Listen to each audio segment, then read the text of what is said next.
আসসালামু আলাইকুম ভাই। আমি একটু ক্যাটাগরি নিয়ে যেটা বললেন দেখাচ্ছি।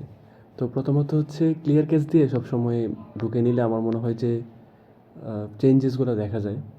এখন এটা তো আগে থেকেই ঠিক ছিল। এটা তো আর আমি আগে থেকে ঠিক হওয়ার কথা। ক্যাটাগরি নিয়ে কোনো ইস্যু হওয়ার তো কথা না। তো আমি তো দেখাই দিই কীভাবে করে। আর সবসময় একটু ক্লিয়ার কেস করে নিয়েন। বিশেষ করে ১ মাস বা ১৫ দিন পর অনেক সময় লগ ইন হয়ে থাকে। অনেক সময় আপডেট আসলেই আপডেটটা তো আর হয় না। ক্লিয়ার কেস না দিলে তো আসে না।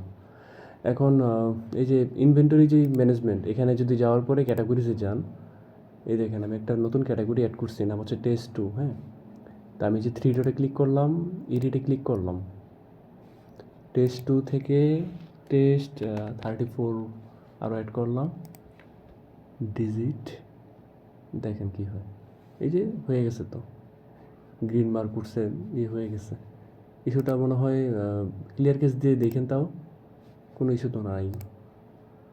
আপনি যদি ম্যানেজ ক্যাটাগরিতে যান, ওটা তো অ্যাড হয়েছে, এই যে টেস্ট 34।